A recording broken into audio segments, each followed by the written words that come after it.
So we'll start with curves today. Before we start, I'll just mention one important point that I sort of forgot in the introduction video. That why actually do we need calculus in geometric problems? Because see, the thing is, when you're taking a curve, so that might be something like this. Now,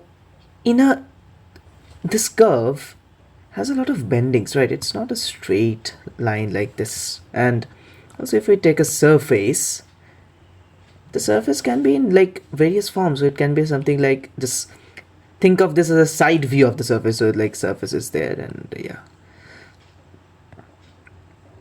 this is to say the surface. Okay, so it can be bent and it can be deformed in various ways. Now, and from basic mathematics, we know one thing very clearly, that if we want to analyze something that changes with, you can say, time, changes with something, changes with respect to something, so changes with respect to position. So say your position changes with time. You're right now maybe sitting in front of a laptop, and maybe after 10-20 minutes you will be in front of the dining table. Your position is changing with time. So to analyze change, we need calculus, and like differential calculus, and we'll also need integral calculus in other cases. So that's the reason we need calculus in geometric problems. Okay, now let's start with curves. What is a curve? I'll just erase this, and yeah. Okay, so what is a curve? Intuitively, you can think of a curve as a path traced. So path traced by a particle in a three-dimensional space. So say, I hope you have learned about like various, you have seen various path functions in your class 11 and 12 physics and mathematics. So say you may write the position of a particle, which I'll denote as RT. So the position changes with time. You can write it as, say, KT. Or okay, I'll take this as 5. Number seems nice, right? 5T, right? It's a 5T. So if I draw the position versus time, then it will be something like this. So at time t equals to 1, this will be 5, right? So it's like the path traced by a particle in a moving particle in space. You can think of that as a curve. Okay, and this so we can say that a curve, it's a function, right? Say it's a function, because you can see the position is a function here. The position is a function of time. So a curve is a function of a parameter. Now, what is a parameter? See, if you go to a graph plotting website, and if you draw a graph, say you can have a parameter like y equals to kx. So when you have, maybe we'll say, let's say we'll take this 5x plus k. Okay, so okay, for simplicity, let's take this one. Okay, 5x plus k. Now just if k is equal to 0, this is like this. If k is equal to 1, then at x equals to 0, y will be equal to 1. So here it should be here, right? Somewhere here. So this should be this. So now k is working as a parameter. So the function is changing with respect to that parameter. The variables are here y and x, but k is a parameter. Okay, so just shifting, it can shift, it can do a lot of things based on a parameter. But okay, so this is like a general intuitive idea of a parameter. Now curve is a function of a parameter, and we can take this parameter for simplicity we can take this as time, t. Okay, and the range of the domain of t we can take in like any interval a comma b. So time can be varying from t equals to a to t equals to b, and in general we take it from minus infinity to infinity. You may ask, what's a minus time? Minus infinity time. But see, time, everything we use, it's out of a relative scale. So we just decide that when the car starts, when it starts the engine, we take it as t equal to 0. But we can easily take it as t equals to -5. We can take it as anything that we want. But it will only move in the positive x direction. That's it. But we can take the starting point as anything. So generally we take it from minus infinity to plus infinity. And also in a general curve, it doesn't have to be time. It can be anything. So minus infinity to plus infinity, it seems a pretty plausible, pretty nice domain. And we also do take other domains. So we'll see all those things. But yeah, this is like the basic idea of a curve. Now, what is the range of a curve? As you can see, the range of a curve should be this three-dimensional space, right? This three-dimensional space. So there are, if a particle is moving in a space, in the three-dimensional space, three coordinates are changing. So you have x, you have y, you have z. All these are changing with respect to some parameter. Let's say that's time. So with some it's a dependent variable, and the independent variable is, say, time. So x, y, and z. Now, so the range is a three-dimensional space, and say now we have three coordinates, right? So okay, I'll change the color. We have x, which varies with t, y, that also varies with t, and z, that varies with t. So say for x, we have some function, say 5t. Okay, so then the graph will be x versus t graph will be something like this. Y, say, is equal to t square. So then the graph will be something like this. Okay, pardon me for my very bad drawing, but okay. And so z is equal to what do you want? Let's say t e to the power t. I'll take. Okay, just wanted a different function. Say sine t. Sine t.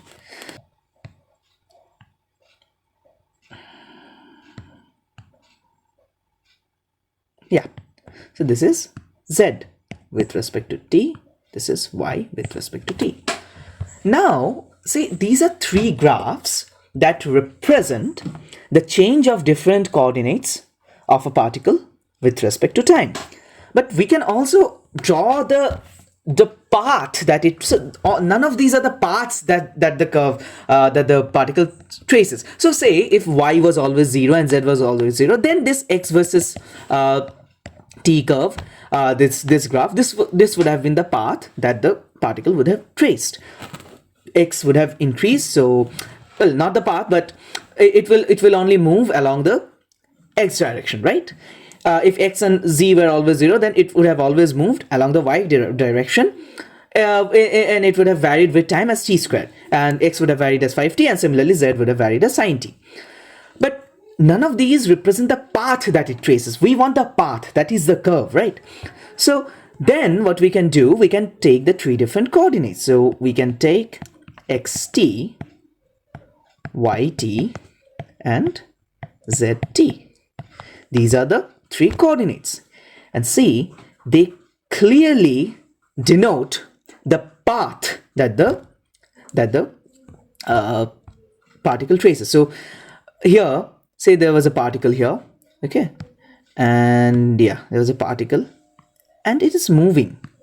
The x, the y, and the z all are changing with respect with time, and varies with time, and we have different functions for them. And the change we plot at every, say, at t equals to 0 where it is, at t equals to 1 where it is, at t equals to, say, at t equals to 0 it is here, at t equals to 1 it is here, at t equals to 2 it is here, at t equals to 3 it is here. and say at t equals to 5, it somehow comes back or here, or say this was t equals to -1. We can also take that. It doesn't matter. So it is tracing a path. So this is the path that the particle traces in time. We have taken the different coordinates. So this is our curve. So now we call this a parametrization. This is we can talk about gamma. Gamma is it's a mapping. Okay, so gamma varies only with t. Gamma is the curve. It's a parametrized curve that we can write as xt comma yt comma zt, and as you can clearly see, this is just a position function, right? Just a position function, nothing else. We could have written this the 3 coordinates. So at gamma t at some t equals to 0 would have maybe represented this point and something like that. So this is just a position function. Now what is gamma?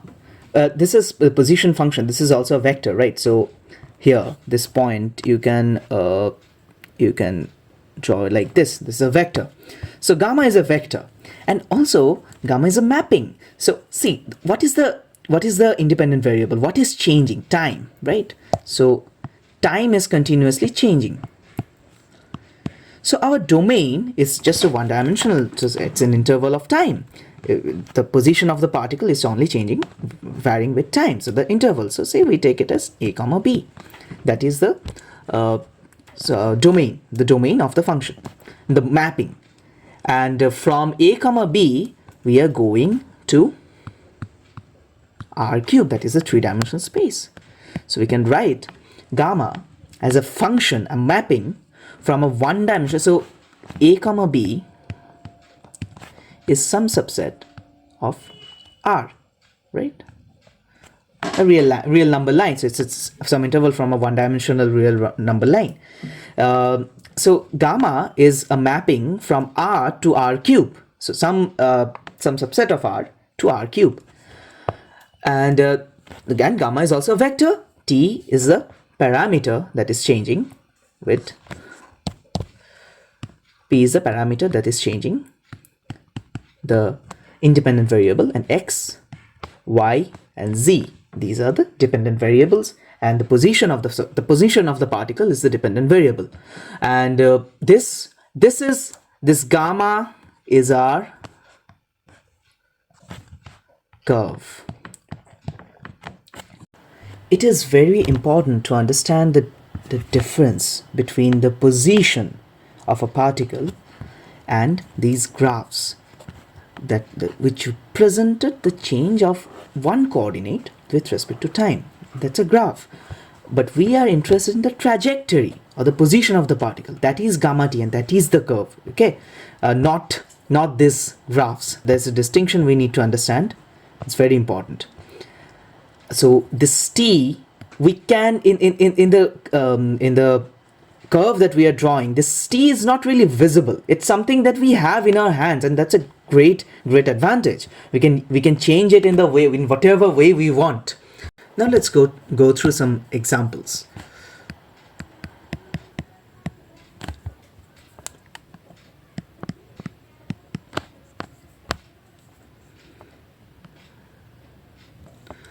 So first we have a line.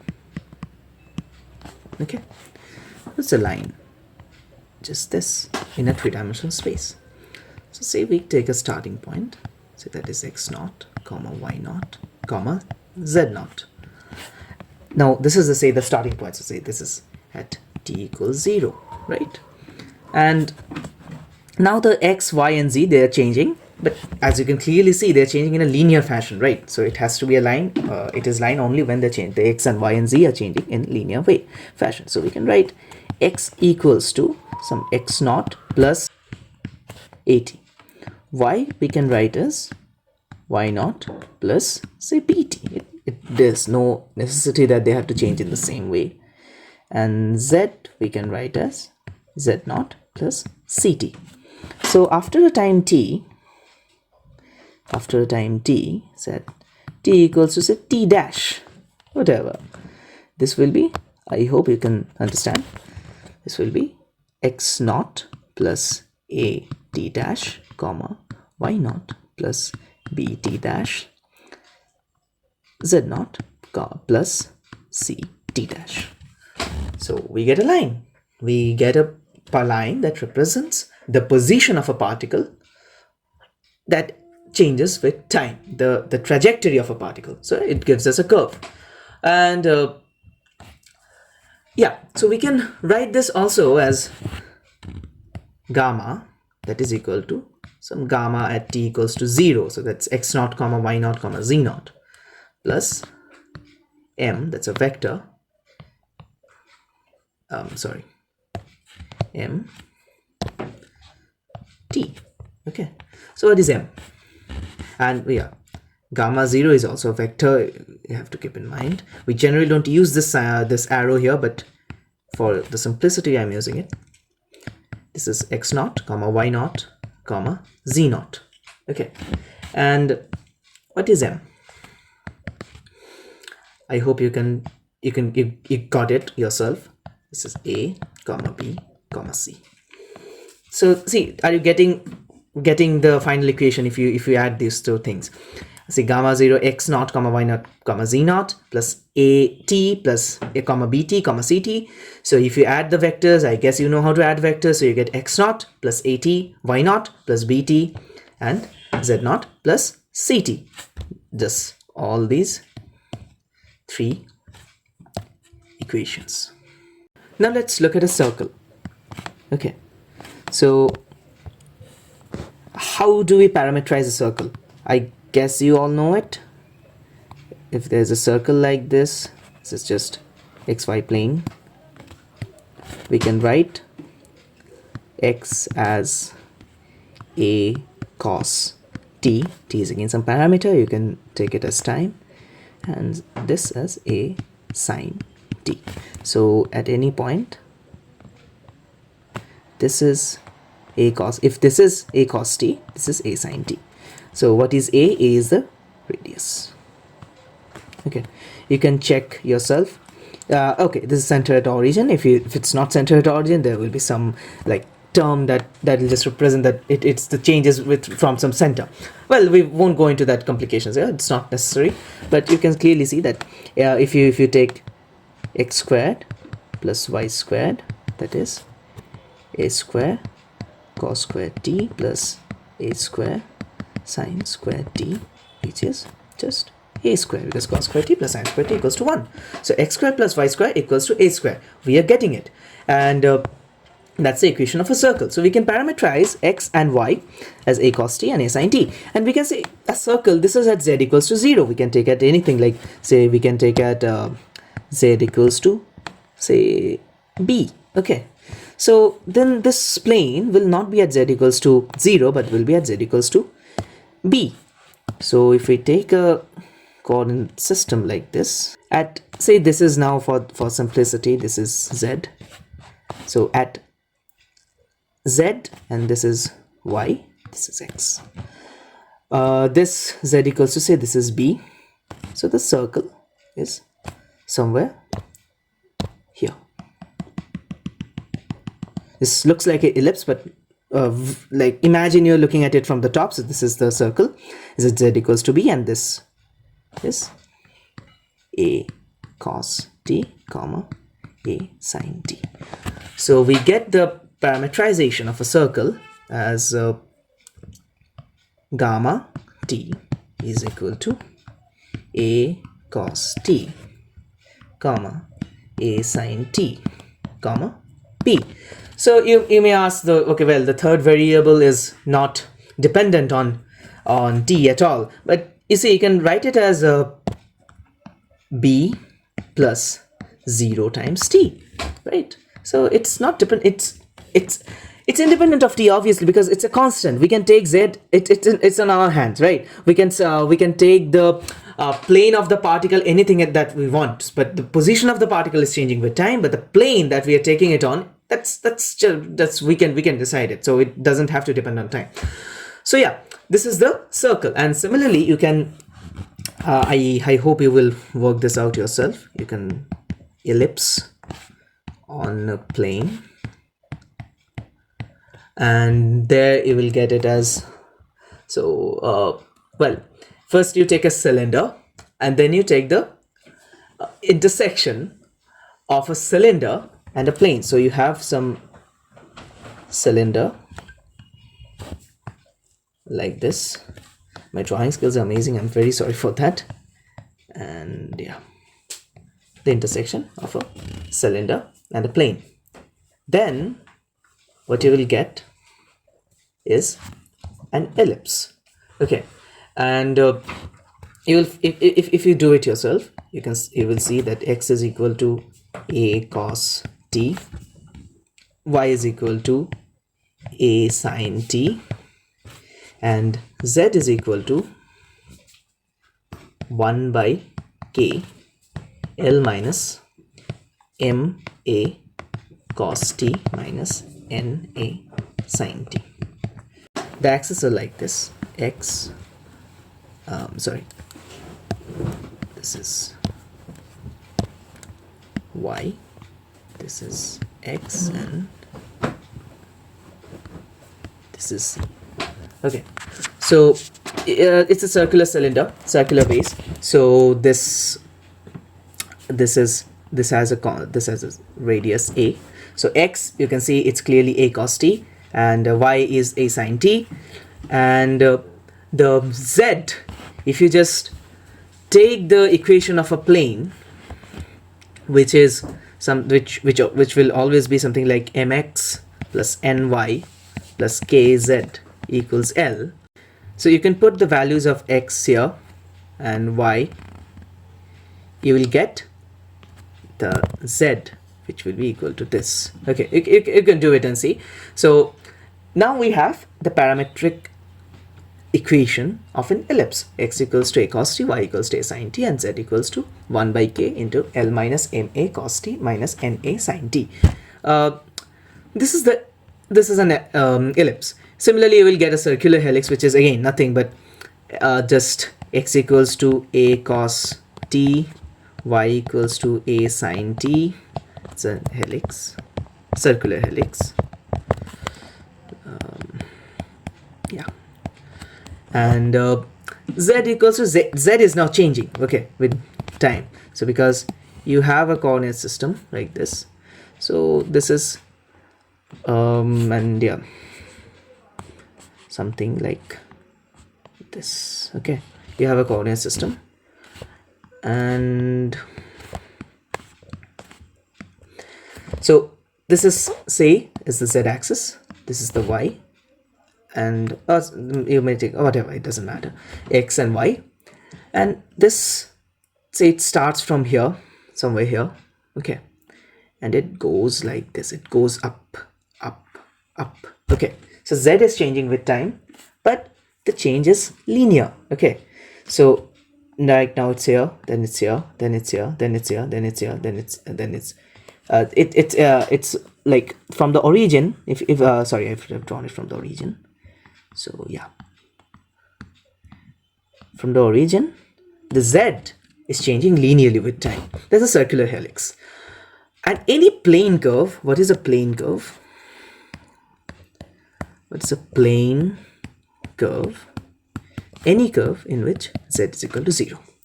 So what are our take-home messages from this first video on curve? We have learned what is a curve. We have learned what is a parameter. And well, we have also learned various examples and what is a plane curve. Okay, so what is a curve? It is the trajectory of a particle. Intuitively, it's the trajectory of a particle in a three-dimensional space. What is a parameter? Parameter is something on which the trajectory depends, a variable, independent variable that's in our hands. We can change the parameter, the starting point of the parameter, how it will change. It completely depends on us. Okay, so how the parameter will change, from where it will start. That's something we can decide. So that's a parameter, and the curve, the coordinates of the particle will depend on that parameter. So that is, and the coordinates will give us a trajectory, and the trajectory will be a curve. And what is a plane curve? It's just when the z is 0, it's on the xy plane. That's it. So this is the take-home message from this first video on curve, and sorry for making it much longer than 20 minutes. I hope I can keep the time less from the next video. Thank you.